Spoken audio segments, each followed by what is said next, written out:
గంట వచ్చారు కాబట్టి ఒకసారి ఆ వాయిస్ విందాం. ఒకసారి ప్లే చేయండి అమ్మా.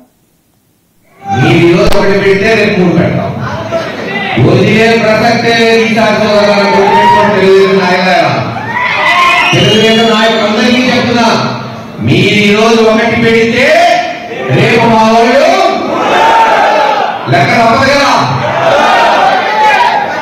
ఖచ్చితంగా ప్రతిదానికి ప్రతిఫలం ఉంటుంది. తెలుగుదేశం నాయకులు గుర్తుపెట్టుకోవాలి, అందరూ దాంట్లో తప్పుకోవాలని నేను అన్నాను. మనం ఎలాగైతే జగన్మోహన్ రెడ్డి గారు ఈ పార్టీని నమ్ముకున్నామో దాంట్లో కూడా ఉన్నారు. 60-70 ఉన్నారు. కానీ 10-20% ఉన్నారు చిల్లరోళ్ళు. ఈ కేసులు పెట్టడం, గొడవలు సృష్టించడం, డబ్బులు దొప్పుకోవడం, వాళ్ళ మటుకు రేపు ఉంటుంది చూడు పరిగెత్తించేది ప్రసక్తే లేదు. పాకిస్తాన్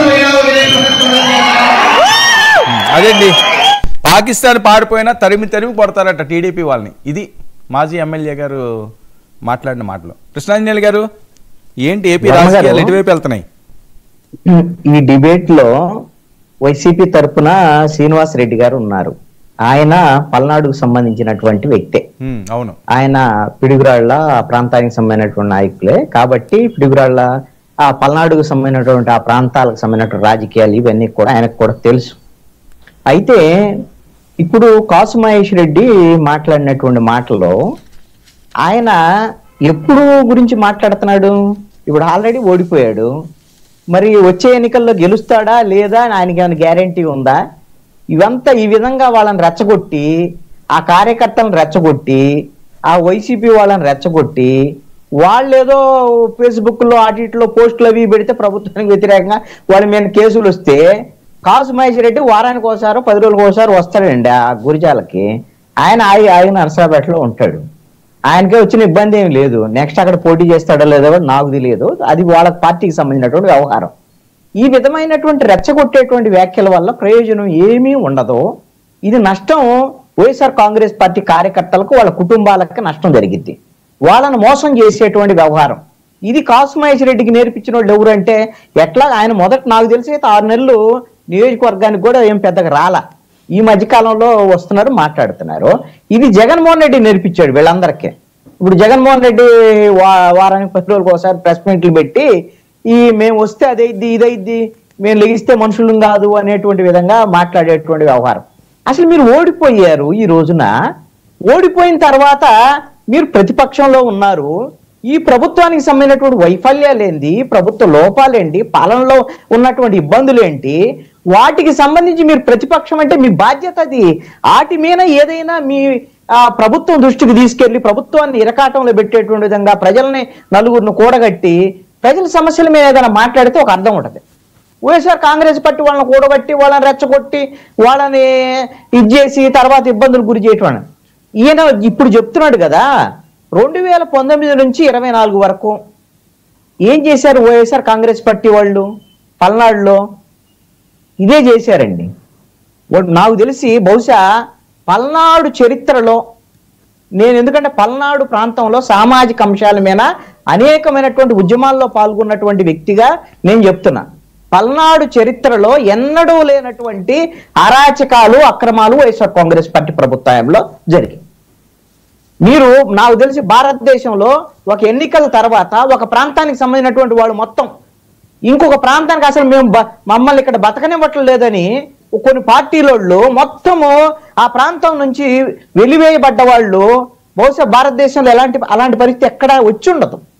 2019 ఎన్నికల తర్వాత మొదటి 6 నెలల్లో అప్పుడు తెలుగుదేశం వాళ్ళు మొట్టమొదటి ఒక ఉద్యమాన్ని తీసుకొచ్చారు. ఆ ఉద్యమం ఏంటంటే, పల్నాడులో ఉన్నటువంటి అన్ని నియోజకవర్గాల్లో గురిజాల, మాచర్ల, వినుకొండ, నరసరావుపేట, సత్తెనపల్లి ఈ నియోజకవర్గాల్లో ఉన్నటువంటి తెలుగుదేశానికి ఓట్లేసినటువంటి వాళ్ళు, ఆయా గ్రామాల్లో పనిచేసినటువంటి నాయకులు, వీళ్ళందరికీ వైసీపీ వాళ్ళు అల్టిమేటం జారీ చేశారు. మీరు ఈ ఊర్లో ఉండటానికి వీల్లేదు, వెళ్ళిపోవాలి, లేదు అంటే మీ మీద దాడులు జరుగుతాయి. వీళ్ళందరూ బొలవమంటూ పోలీస్ స్టేషన్కి వెళ్ళారు. పోలీస్ స్టేషన్కి వెళ్తే పోలీసులు ఏం చెప్పారు తెలుసా? మేం చేయగలిగింది ఏం లేదు, వాళ్ళదే ప్రభుత్వం, మీరు వెళ్ళిపోండి ఇక్కడ నుంచి, ఇదొక్కటే పరిష్కారం అని చెప్పారు. అందరూ వచ్చేసి గుంటూరులో పునరావాస కేంద్రం ఏర్పాటు చేసి అక్కడ చంద్రబాబు నాయుడు కూడా వచ్చాడు, మిగతా కొంతమంది కూడా వచ్చేసి అని ఈ పరిస్థితి ఏంది అని అప్పుడు డీజీపీతో వీళ్ళందరితో మాట్లాడితే గౌతమ్ సవాంగ్ అప్పుడు వెంటనే వీళ్ళందరినీ మళ్ళీ మేము వెళ్ళిపోయి ఏర్పాట్లు చేస్తామన్నారు. వెళ్ళిపోవటానికి కూడా ఏర్పాట్లు చేయలేదు, వాళ్ళు వెళ్ళిపోయినటువంటి పరిస్థితులు కూడా లేవండి. అంటే మీకు అధికారం వస్తే ఆ రోజున మీ ఓట్లు అయినటువంటి వాళ్ళు లేకపోతే మీ రాజకీయ ప్రత్యర్థుల్ని ఆ విధమైనటువంటి పరిస్థితి ఇచ్చిన తర్వాత ఏం జరిగింది? 2024 వచ్చేసరికల్లా ఏం పల్నాడులో ఎవరైనా ఎక్కడన్నా ఒక ఎమ్మెల్యే గెలిచాడా వైఎస్ఆర్ కాంగ్రెస్ పార్టీకి సంబంధించి? మరి ఎందుకు గెలవలేదు? వీళ్ళు 151 నుంచి 175 పోవాలనుకున్నారు. మీరు అందరిని ఓడించారు జనం. కారణం ఏంటి? ఇదే ఈ విధమైనటువంటి అరాచకమైనటువంటి పరిస్థితులు. ఇప్పుడు చంద్రయ్య అనేటువంటి మాచర్లకు సంబంధించిన నియోజకవర్గంలో ఆ తోట చంద్రయ్య అనేటువంటి వ్యక్తిని కేవలము మీరు జై జగన్ జై వైఎస్ఆర్ కాంగ్రెస్ పార్టీ అనలేదని ఆయన నరికి చంపినటువంటి ఆ వీడియోలు కూడా బయటకు వచ్చినటువంటి పరిస్థితి. ఏ పార్టీ అయినా కానివ్వండి, మీకు అధికారం వచ్చినప్పుడు రాజకీయ ప్రత్యర్థుల మీద ఈ విధమైనటువంటి పరిస్థితి ఉండకూడదండి. ఈ విధమైనటువంటి పరిస్థితి తప్పు, ఈ విధమైనటువంటి అప్రజాస్వామిక చర్యలు తప్పు అని ఆ రోజున వైఎస్ఆర్ కాంగ్రెస్ పార్టీకి వ్యతిరేకంగా మాలాంటి వాళ్ళు సామాన్యులు కూడా ప్రజాస్వామికవాదులందరూ గొంతెత్తారు. మీకు ఇలాంటి గురిజాల నియోజకవర్గంలో పిన్నెల్లిలో ఈ కాసుమహేష్ రెడ్డి వెళ్తే నమస్కారం పెట్టలేదని ఒక బీసీ యువకుడిని తీసుకొచ్చి పిడుగురాళ్ళ పోలీస్ స్టేషన్లో మోకాళ్ళ మీద కూర్చోబెట్టారు. అదేవిధంగా గురిజాలకు సంబంధించి ఒక దళిత యువకుడు, అతను జాకబ్ పేరుంది, అతను హైదరాబాద్కి వెళ్ళిపోయాడు ఎలక్షన్ అయిపోయిన తర్వాత 2019. అతన్ని పోలీసులు ప్రత్యేకంగా హైదరాబాద్ నుంచి పిలిపించి పోలీస్ స్టేషన్కి రమ్మని పిలిపించి పోలీస్ స్టేషన్కి వెళ్ళేటప్పుడు అతన్ని హత్య చేసినటువంటి పని. ఇలాంటి అనేకమైనటువంటి ఘటనలే. మీరు ఇప్పుడు ఈ రోజున ఏం చెప్తున్నారు? మేము మళ్ళీ వస్తే అవే ఉంటాయని చెప్తున్నారు. అవి ఉన్నాయి కాబట్టే కదా వైఎస్ఆర్ కాంగ్రెస్ పార్టీని ఓడించింది రాష్ట్రం మొత్తం. మళ్ళీ అయ్యే ఉంటాయంటే మళ్ళీ మీకు ఎలా ఓట్లు వేస్తారు? కాసుమహేష్ రెడ్డిని ఎందుకు గెలిపిస్తారు? జగన్మోహన్ రెడ్డి చేయాల్సిన పని ఏంటంటే ఇది ఈ విధంగా కాదయ్యా, మీ మాజీ ఎమ్మెల్యేలకి మీకు కూడా ఎమ్మెల్యేలు ఎవరైతే ఉన్నారో 10 మంది అసెంబ్లీకి వెళ్ళండి. అసెంబ్లీకి వెళ్ళి అసెంబ్లీలో ప్రజా సమస్యల మీద మాట్లాడండి. ప్రజా సమస్యలు అనేకమైనవి ఉన్నాయి కాబట్టి వాటి మీద మాట్లాడకపోతే వైఎస్ఆర్ కాంగ్రెస్ పార్టీ అదే విధంగా జగన్మోహన్ రెడ్డి వీళ్ళు అనుకుంటున్నారు ఏదో అనర్హత వేటు అది ఇది అనేటు ఏమి ఉండకపోయినా ప్రజా కోర్టు అనేటువంటిది ఒకటి ఉంటది. ఆల్రెడీ జగన్మోహన్ రెడ్డికి శిక్ష వేయటం అనేటువంటిది జరిగింది. భవిష్యత్తులో ఇంతకన్నా కఠినమైనటువంటి శిక్షలు ప్రజా కోర్టులో జగన్మోహన్ రెడ్డికి వైఎస్ఆర్ కాంగ్రెస్ పార్టీకి పడేదానికి అవకాశం ఉంది అసెంబ్లీకి గిన వెళ్ళకపోతే. Okay right. శ్రీనివాసరెడ్డి గారు నమస్తే అండి. నమస్తే సార్. ఏంటి ఎంత దారుణమా మీ ప్రాంతంలోని? ఎంత అరాచకాలు జరిగినాయా? భారతదేశంలో ఎక్కడా లేనటువంటి వింత పరిస్థితి మీ ప్రాంతంలోనే ఉన్నదని చెప్తున్నారు కృష్ణాంజనేయులు గారు. వర్మ గారు, మీకు 99 వీక్షకులకు, తాతం శెట్టికి, అదేవిధంగా అక్కడ రెండో కోణాన్ని కూడా చెప్తే బాగుండేది. ఇప్పుడు మీరు అక్కడ జరిగింది ఏంటంటే పిన్నెల్లి ప్రస్తావన చేశారు. ఈ రోజు రమ్మనండి పిన్నెల్లి ప్రస్తావన ఏంటో. పిన్నెల్లిలో అక్కడ వైఎస్ఆర్ కాంగ్రెస్ వాళ్ళని ఆ ఊర్లో కూడా రానియకపోతే జగన్మోహన్ రెడ్డి గారు ఎందుకు రానియరో చూద్దామని చెప్పి జగన్మోహన్ రెడ్డి గారు ప్రోగ్రాం పెట్టుకుంటే ఇంతవరకు పర్మిషన్ ఇవ్వనటువంటి పరిస్థితి. కాసు మహేష్ రెడ్డి గారు చేసినటువంటి వ్యాఖ్యల గురించి మాట్లాడుతున్నారు కృష్ణాంజనేయులు గారు. అంతకన్నా నీచంగా బూతు మాటలు సభ్య సమాజంలో ఎవరు కూడా వారం రోజుల క్రితమే ఎమ్మెల్యే అరపతినేని శ్రీనివాస్ మాట్లాడింది. ఆ మాటలు మాట్లాడినప్పుడు మీ 99 టీవీ వాళ్ళు ఎందుకు డిబేట్లు పెట్టలేదు? ఒక అధికార పార్టీ ఎమ్మెల్యేకి ఇంత అహంకారం ఎందుకు? అధికార పార్టీ ఎమ్మెల్యే ఇంత దుర్మార్గంగా మాట్లాడొచ్చా? ఒక మాజీ ఎమ్మెల్యే మీద ఇటువంటి వ్యాఖ్యలు చేయొచ్చా అనేటటువంటి సబ్జెక్ట్ మీరు కూడా పెడితే you will have right to ask right now. ఆ రోజేమో గమ్మునుంటారు, ఆ రోజేమో మీకు సమ్మగా ఉంటది. మీ కూటమిలో వాళ్ళు ఏం చేసినా, అధికార పార్టీ వాళ్ళు ఏం చేసినా మీకు చాలా హాయిగా ఉంటది. వైఎస్ఆర్సీపీ వాళ్ళు ఆవేదనతోటి ఎవరన్నా ఏదన్నా మాట్లాడితే మాత్రం మీకు పొడుచుకొచ్చేస్తుంది. ఇదొక్కటే సార్ రాష్ట్రంలో ఉన్నటువంటి మీడియా మొత్తం కూడా. నేను ఇప్పటివరకు 99 కాస్త అతీతం అనుకుంటున్నా. 99 కూడా అతీతమేం కాదనేది ఇప్పుడు మీ ఇంట్రొడక్షన్ ద్వారా అర్థమవుతా ఉంది. ఏంటి ఇంట్రడక్షన్ లో ఏమర్థమైందండి మీకు? ఏమర్థమైందంటే ఆయనకు అంతకుముందు మాట్లాడిన మాటలు కూడా సేకరించాలి మీరు ఒక జర్నలిస్ట్ గా. ఎందుకు కాసు మహేష్ రెడ్డి గారు ఆ విధంగా మాట్లాడారనేది ఆలోచించాలా. వారం రోజుల క్రితం ఏ మాటలు, ఎంత బూతు మాటలు మాట్లాడాడో ఆ బూత్ మాటలు మాట్లాడింది వీడియో మీకు పంపించమంటారా? కాదు, మీరు డిబేట్ అయిపోయాక ఆ వీడియో మీకు పంపిస్తాను. అందులో మా దగ్గరలో ప్లే అయిందో ఏం మాట్లాడామో చూడండి. విషయం తెలుసుకుని ఆ వీడియో మీకు పంపిస్తా. ఓకే. ఏదైతే ఎమ్మెల్యే ఎరపతినేని శ్రీనివాస్ గారు కాసు మహేష్ రెడ్డి గారి గురించి అసభ్యంగా, అత్యంత నీచంగా, నేను ఇప్పుడు చెప్పలేను ఆ మాటలు. కాదు, మేము అది వేసేమో లేదో మీరు వేయలేదని కదా, మీరు చూడకపోవచ్చు. నేను పంపిస్తాను అంటున్నాను కదా మీకు. మీరు డిబేట్ అయిపోయి మీకు పంపిస్తాను. మేము ఏం వాడేమో ఏం చేసామో దాని మీద కూడా ఇదే విధంగా మీరు ప్రశ్నించి ఉంటే సంతోషం. అన్ని డిబేట్స్ పెద్దగా రావడం లేదు. నేను డిబేట్స్ పెద్దగా రావడం లేదు. అవునవును, అన్ని చూడలేదు అంతే. ఉంటే అభినందనలు. ఇక అది అక్కడ వచ్చేసి ఒక ప్రాంతానికి సంబంధించినటువంటి ఇద్దరు వ్యక్తుల మధ్య సంబంధించినటువంటి సమస్యని రాష్ట్రానికి మొత్తానికి చుట్టవద్దు దయచేసి. అదేదో వైఎస్ఆర్సీపీ పాలసీ లాగా కృష్ణాంజనేయులు గారు కూడా ప్రజలను తప్పుదారి పట్టించొద్దు. అక్కడ ఉన్నటువంటి వాస్తవ పరిస్థితులు ఏంటో అందరికీ తెలిసినటువంటివే.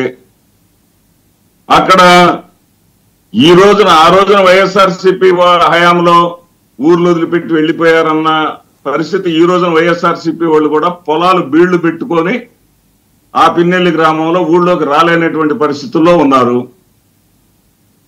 విపక్ష నాయకుడిని కనీసం ఊళ్ళోకి అనేక సార్లు అడిగితే పోలీసులు పర్మిషన్ ఇవ్వటం లేదు. ఇది అక్కడ పరిస్థితి. ఇక మీ రెండో ప్రశ్న ఏంటో చెప్పండి సార్. కాదు సార్, ఇప్పుడు కృష్ణాంజనేయులు గారు అన్న మాట అవనియండి, లేకపోతే వేరే వాళ్ళు అన్న మాట అవనియండి, ఆయన ఏం చెప్తున్నారు?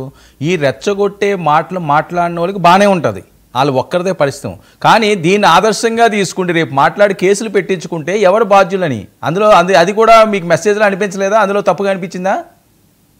ఇప్పుడు కేసులు పెట్టడం అనేది ఈ ప్రభుత్వానికి కొత్త అండి, అలవాటు అయిపోయారు. ఒకసారి తగిలితే ఎదురు దెబ్బ, ఒకసారి రాయి తగిలితే దెబ్బండి. అధికారంలోకి వచ్చింది మొదలు కేసులు తప్ప పరిపాలన అనేది ఉందా ఈ రాష్ట్రంలో? కేసులకు అలవాటు అయిపోయి ఉన్నారు. రైట్. కేసులు తప్ప పాలన లేనటువంటి ఈ పరిపాలనకు అలవాటు అయిపోయి ఉన్నారు. ఓకే, రఫీ గారు, కేసులకు భయపడేటువంటి పరిస్థితి ఉందని నేనైతే అనుకోవట్లేదు. ఓకే, రఫీ గారు, ఏంటండి ఇంత దారుణంగా పాలిస్తున్నారా?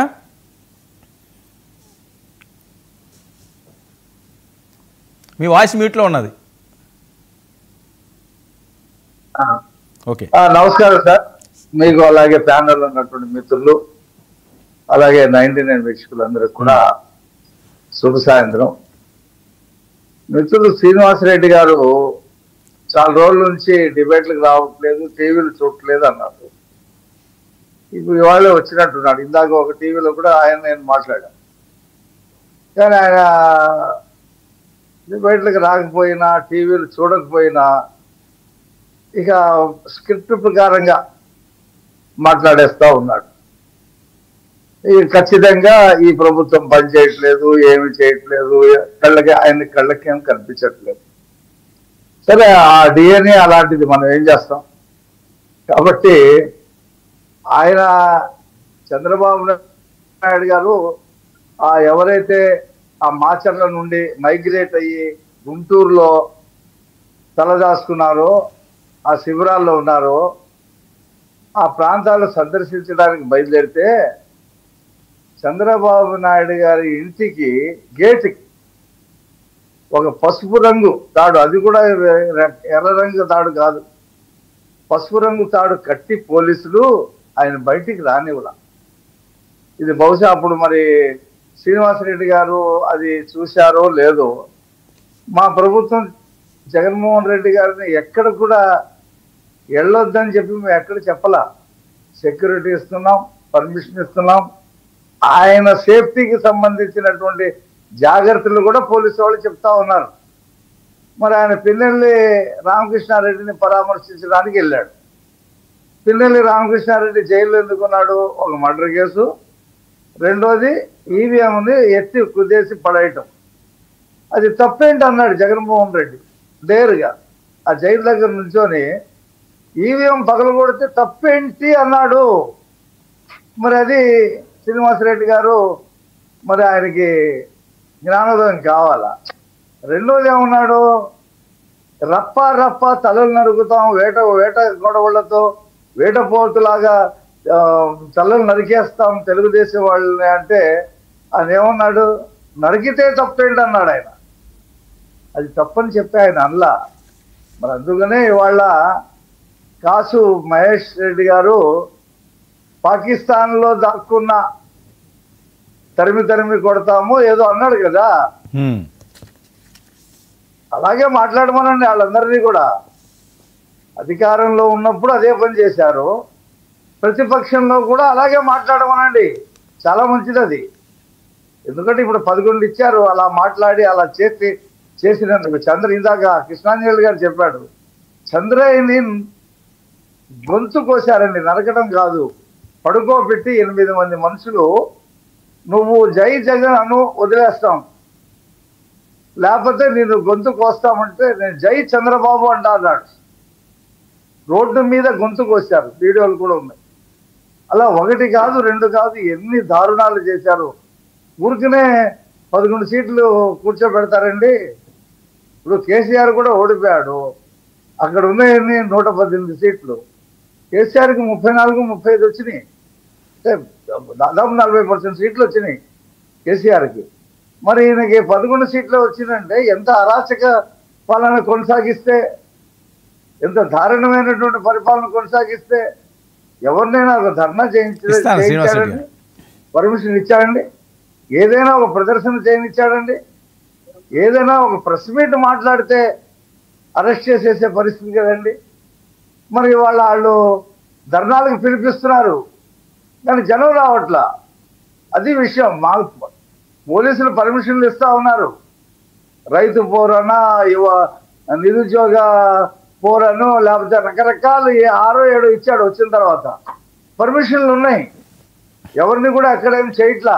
ఓకే, జనం రావట్లా, రైతు పోర్లో రైతులు రాలా, నిరుద్యోగ పోర్లో నిరుద్యోగులు స్టూడెంట్లు రాలా.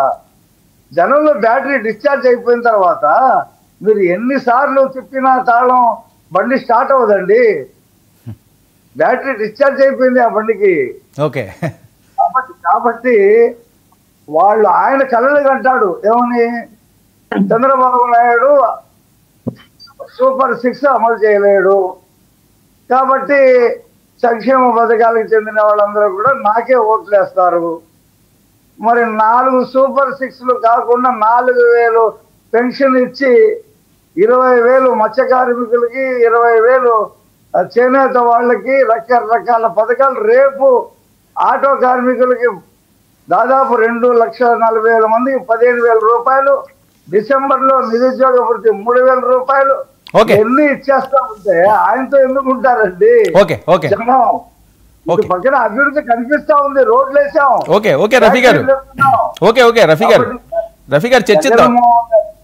జగన్మోహన్ రెడ్డిది గత చరిత్ర అది అయిపోయింది, అది మళ్ళీ పునరావృతం కాదు. చర్చిద్దాం ఒక్క నిమిషం చర్చిద్దాం. నాగేంద్ర గారు, పాకిస్తాన్ వెళ్ళిపోయినా వదలకండి. Good evening sir. Sir it's audible, మాట్లాడండి.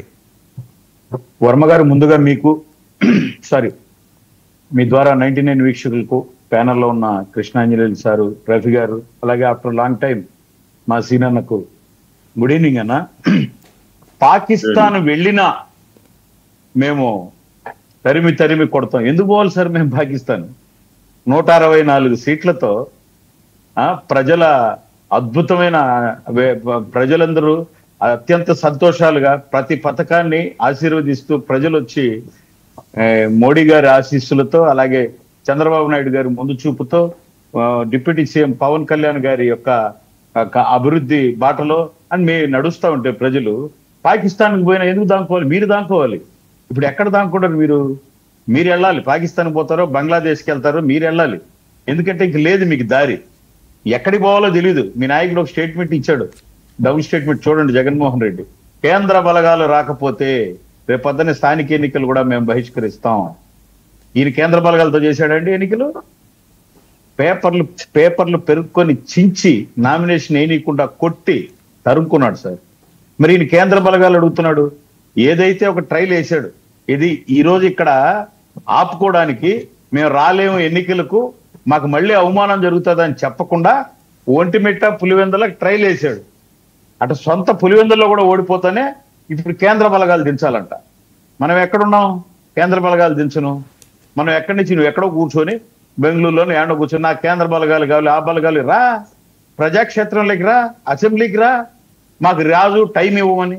సార్ నేను ఒక ఎగ్జాంపుల్ చెప్తాను. 1957లో 29 వయసులో ఒక యువకుడు ఎంపీ అయ్యాడు సార్. 1957 అంటే వర్మ గారు కాంగ్రెస్ పార్టీ ఆకాశ హర్మ్యాల మీద ఉంది. ఏం చెప్తేది జవహర్లాల్ నెహ్రూ గారు ప్రధానమంత్రి, ఒకే ఒక 29 యువకులు ఆయన మాట్లాడుతూ ఉంటే 1 minute ప్లీజ్ అంటే 1 minute ఓన్లీ అని అడిగితే జనసంఘ నుంచి ఆ యువకుడు మీరు పారిశ్రామీకరణ పేరుతో ఇక్కడ ఉన్నటువంటి స్థానికంగా ఉన్న వాళ్లకు వసతి లేకుండా పోతుందని చెప్పి అనర్గళంగా 40 నిమిషాలు పార్లమెంటు నుంచి ఇంకా ఎక్స్టెన్షన్ ఇస్తే దాదాపు 1 hour మాట్లాడాడు సార్ ఆ యువకుడు మిస్టర్ నెహ్రూ అని సంబోధించి.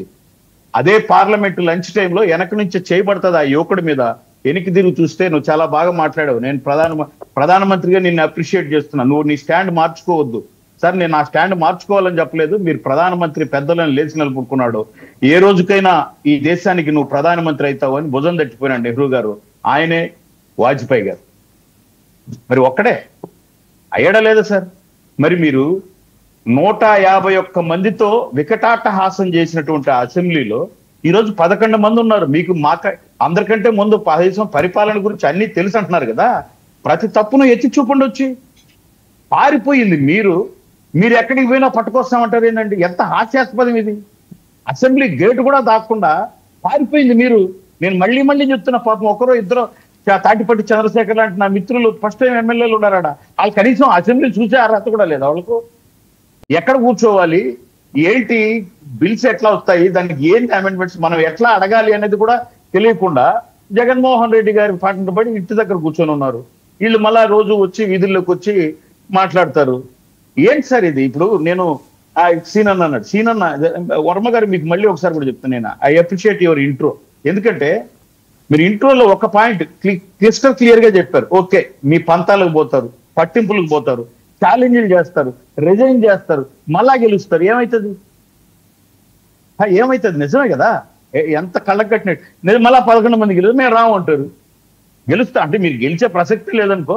ఇప్పుడు కళ్ళ ముందు పులివెందులే ఓడిపోతే గెలిచేది ఏంది? కాకపోతే మీరు గెలిచినా అదే కదా, ఇఫ్ యు ఆర్ విన్, మీరు మళ్ళీ రాకపోతే ఏం వెలగబెట్టడానికి, ప్రజలకు ఏం సమాధానం చెప్పడానికి మీరు రాజకీయాలు వెలగబెడుతున్నారు అని అడుగుతున్నాం సార్ మేము. ఆయన ఎవడో పారిపోతాడు, మీరు పారిపోయి ఉండారు. ఇప్పుడు మీరు అది పాకిస్తానా, బంగ్లాదేశా, లేదంటే ఊర్లో ఉండి ఎక్కడో దాంకొని ఉన్నారా అసెంబ్లీకి రాకుండా అనేది వేరే విషయం. మీరు కదా పారిపోయింది. ఎవరో ఎన్డీఏ నాయకులను మీరు ఎక్కడున్నా ఎందుకు కొట్టాలి? మిమ్మల్ని ప్రజలు ఆల్రెడీ తరిమి కొట్టిన తర్వాత మిమ్మల్ని ఎందుకు కొట్టాలి? ఆయన ఊగిపోతున్నాడు. గతంలో ఆయన ఊగిపోయాడు. ఎస్, మా నాయకుడు ఊగిపోయే మీ నాయకుడిని తూగి బండబెట్టినారు.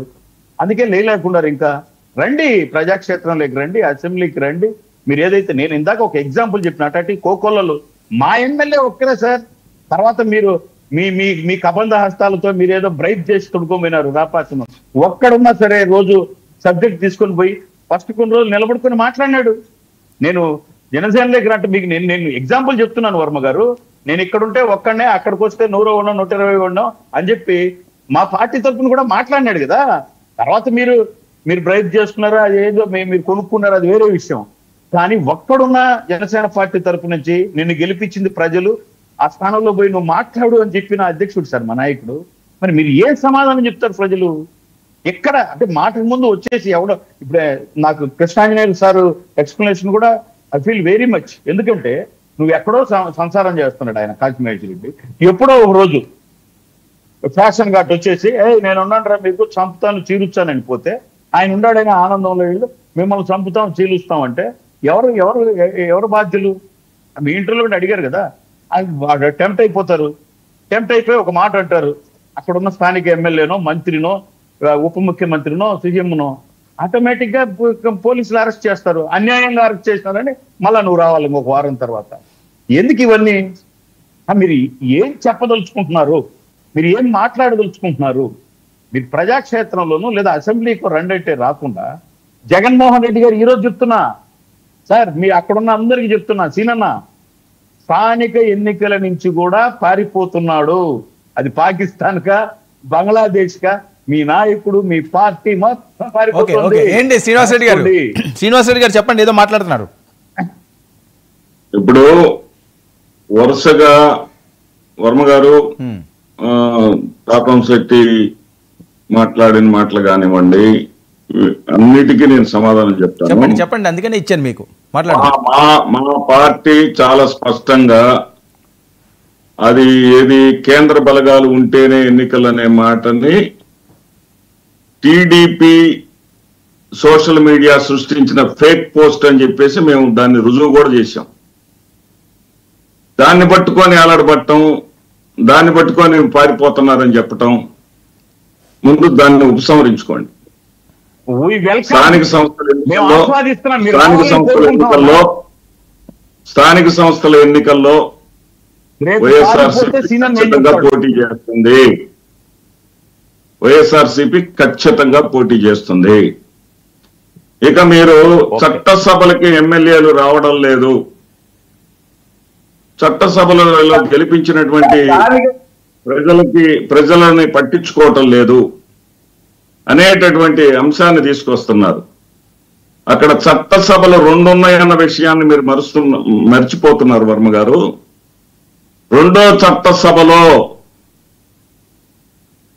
మా నాయకుడు బొత్స సత్యనారాయణ గారి నేతృత్వంలో, బొత్స సత్యనారాయణ గారు ప్రజలకు సంబంధించినటువంటి అక్కడ ఉన్నటువంటి 30 మంది ఎమ్మెల్సీలు కూడా, సుమారుగా 30 మంది ఎమ్మెల్సీలు ఉన్నారు వైఎస్ఆర్సీపీ తరఫున. వాళ్ళు ఒకవైపున కడిగి పారేస్తా ఉంటే, ఈ రాష్ట్రంలో ఏమి జరుగుతుందో అని చెప్పేసి అడిగి పారేస్తా ఉంటే, అది ప్రజల్లోకి వెళ్ళదా?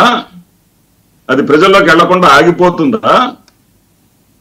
అరే దమ్ము ధైర్యం ఉంటే ప్రతిపక్ష హోదా ఇయ్యమంటున్నాం. చంద్రబాబు నాయుడు గారు రాజకీయ సవాలు ఇసురుతాడు. ప్రతిపక్ష హోదా నేను ఇచ్చేదేంటి, మీరు రండి దమ్ముంటే అంటాడు. మరి డిప్యూటీ స్పీకర్ గారేమో రాజ్యాంగ సవాలు ఇసురుతాడు, రాకపోతే నేను డిస్క్వాలిఫై చేస్తానని. భారతదేశ చరిత్రలో ఎంతమందిని డిస్క్వాలిఫై చేశారు ఆ చరిత్ర ఒకసారి తీమనండి. ఎవరిక్కడ అమాయకులు లేరు. రాజ్యాంగం మాకు ఇచ్చిన దాని ప్రకారం మేము ఎట్లా మమ్మల్ని మేము పరిరక్షించుకోవాలో బాగా తెలుసు మాకు. మీ దగ్గర పాఠాలు నేర్చుకోవాలి అంటే విమర్శించే వాళ్ళ దగ్గర, మీ దగ్గర కాదు వర్మ గారు. శ్రీనివాసరెడ్డి గారు, నాదొక చిన్న ప్రశ్న. మీరే మాట్లాడేది కానీ నాకు ఈ ప్రశ్నకు ఒక్క సమాధానం మీరే మాట్లాడేది కానీ మీకు నేను ఇస్తాను. వినండి, మీకు నేను సమయం ఇస్తాను. కాదు కదండి, ఒక్క విషయం నాకు దీనికి చిన్నది, నా ప్రశ్నకి చిన్న సమాధానం చెప్పండి. ఇప్పుడు జగన్మోహన్ రెడ్డి గారు సభలో లేనప్పుడు జరిగిన అంశాలు, లేకపోతే మీరు శాసనసభలో కాకుండా శాసన మండలిలో జరిగిన దాన్ని ఒకటే రకంగా కంపేర్ చేస్తున్నారు. జగన్మోహన్ రెడ్డి గారు లేకపోయినా పర్వాలేదు, సభలో మీరు నడిపించగలరు, మీ వాయిస్ని మీరు రైజ్ చేయగలరు, అదేనా చెప్పబోతున్నారా? జగన్మోహన్ రెడ్డి గారు లేకపోయినా పర్వాలేదు కాదు. జగన్మోహన్ రెడ్డి గారికి దమ్ము ధైర్యం ఉంటే ఈ కూటమి ప్రభుత్వానికి ప్రత్యేక హోదా ఇచ్చి ఆయన ప్రతిపక్ష హోదా ఇచ్చి ఆయనకి సమయాన్ని ఇవ్వాలి. ప్రతిపక్ష హోదా ఒక్క కారు కోసమో లేకపోతే ఇంకో దాని కోసం కాదు అడిగేది. అక్కడ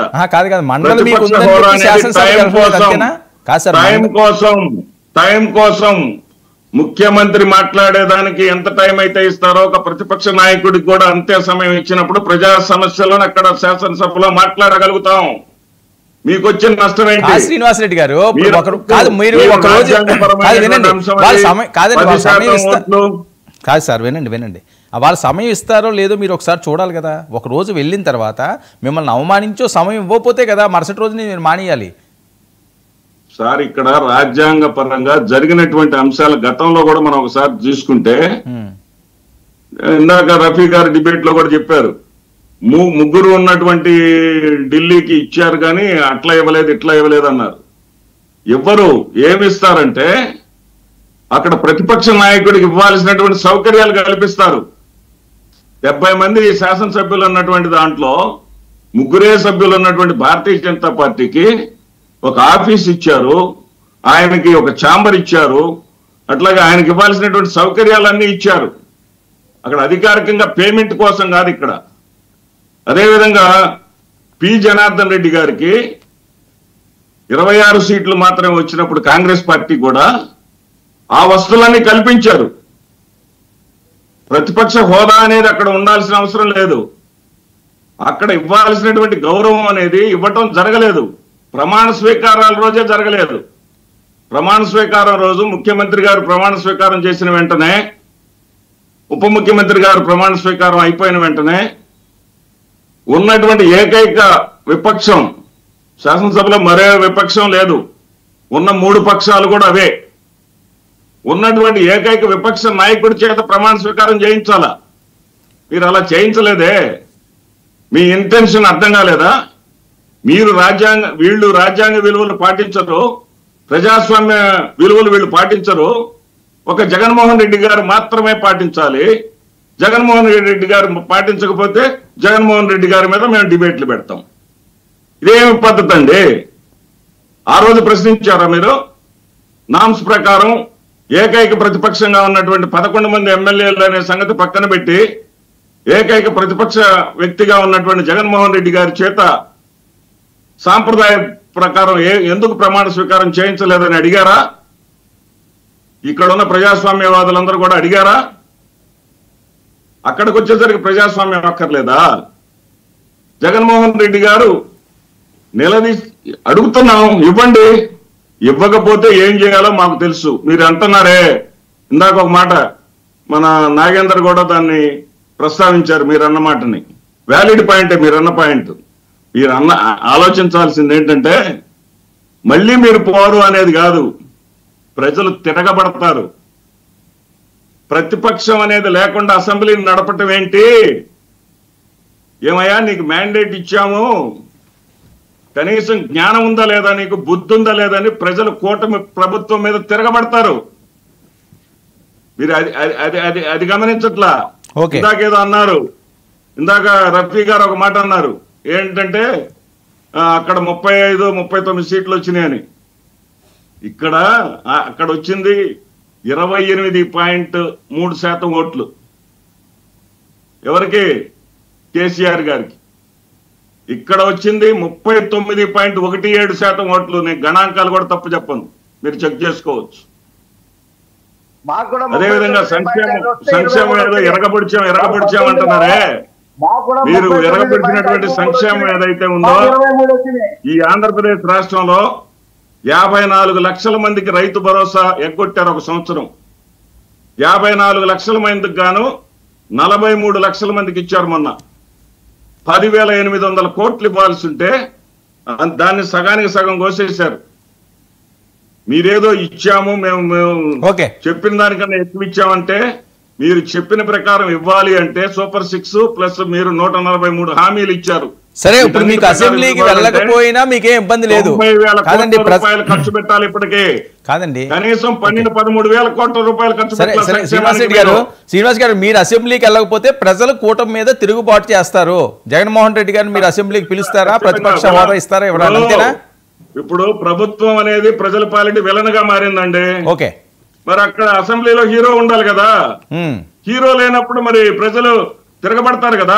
ఓకే ఓకే కృష్ణాంజనేయులు గారు, విలన్ ఎంతసేపు చూస్తారు? ఓకే ఓకే కృష్ణాంజనేయులు గారు, హీరో లేకుండా సార్ ఏంటి హీరో లేకుండా? చెప్పండి.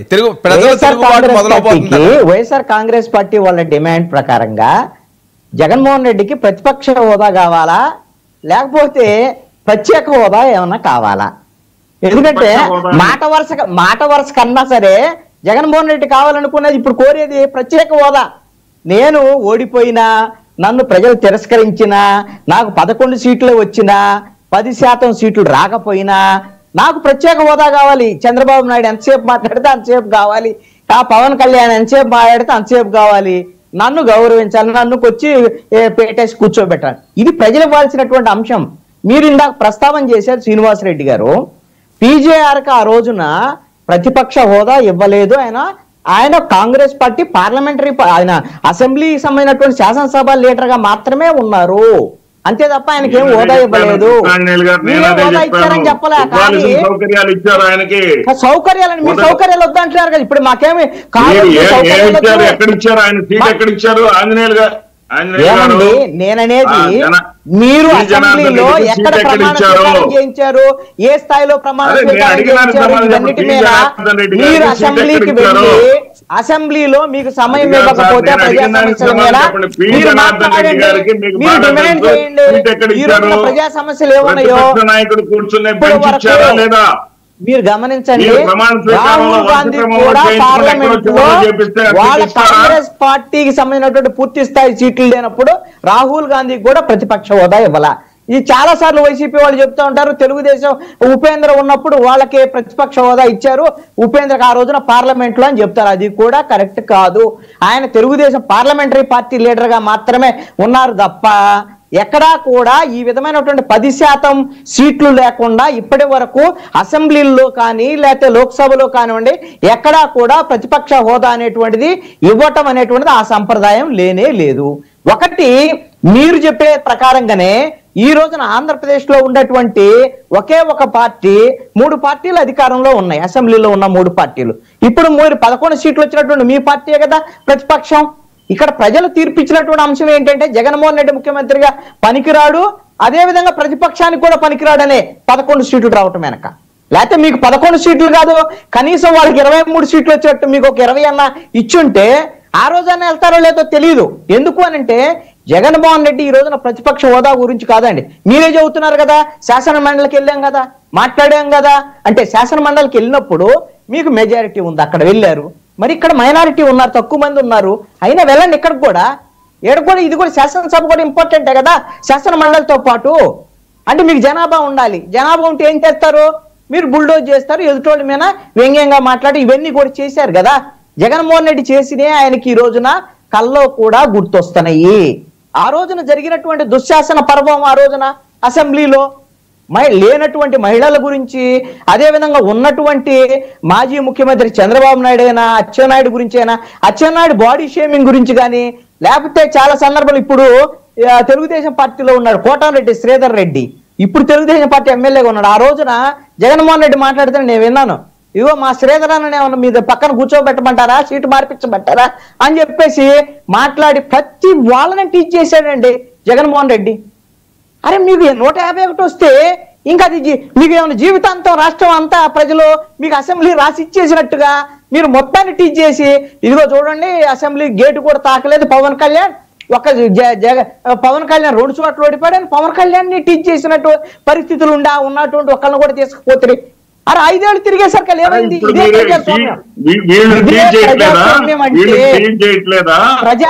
మీరు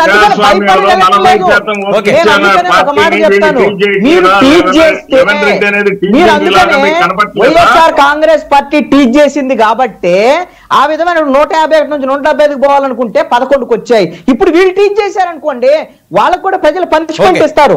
ఇక్కడ ఒక అంశాన్ని నేను చెప్తానండి, ఒక్క నిమిషం శ్రీనివాస్ రెడ్డి గారు, ఒక్క పాయింట్ నేను చెప్తాను. శ్రీనివాస్ రెడ్డి గారు, నాగేంద్ర గారు చేశారు.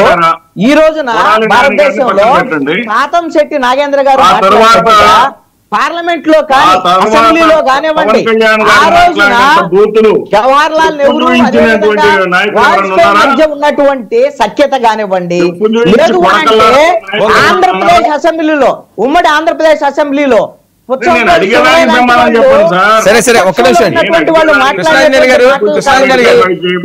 అసెంబ్లీ గ్యాలరీ నుంచి నేను చూశానండి, అసెంబ్లీ గ్యాలరీ నుంచి ఆంధ్రప్రదేశ్ ఉమ్మడి అసెంబ్లీలో వర్మగారు ఆంధ్రప్రదేశ్ ఉమ్మడి అసెంబ్లీలో గ్యాలరీ నుంచి నేను స్వయంగా చూశాను.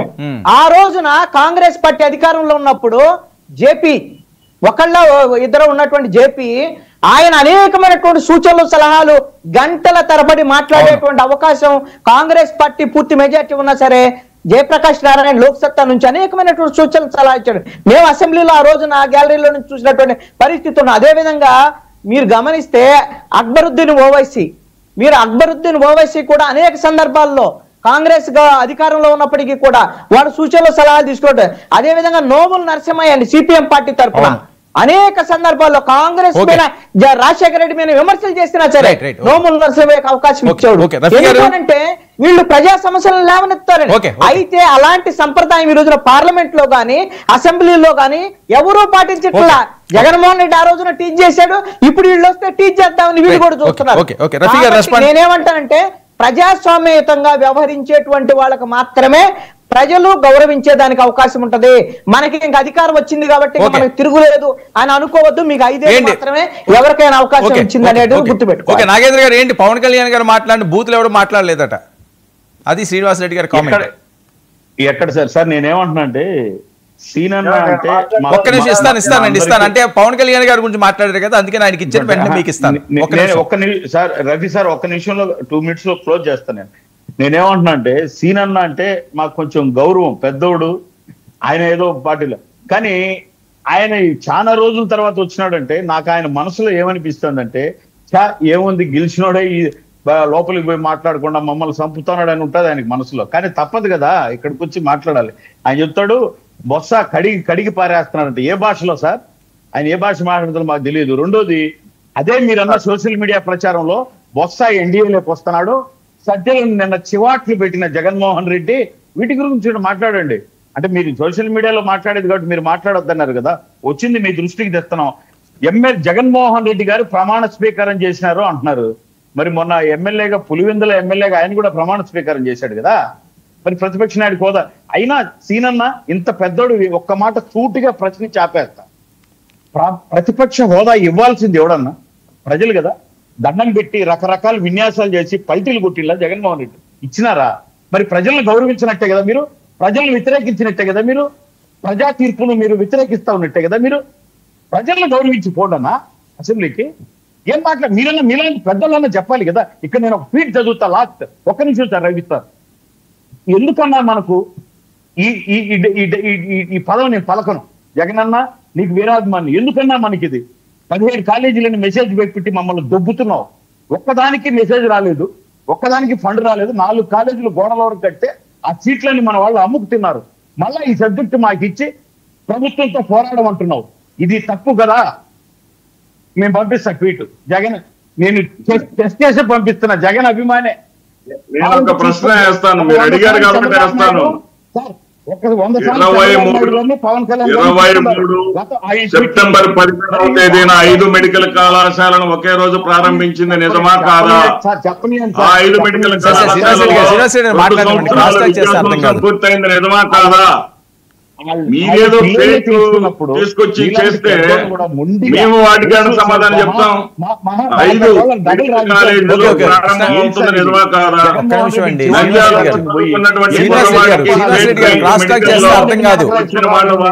కాదా?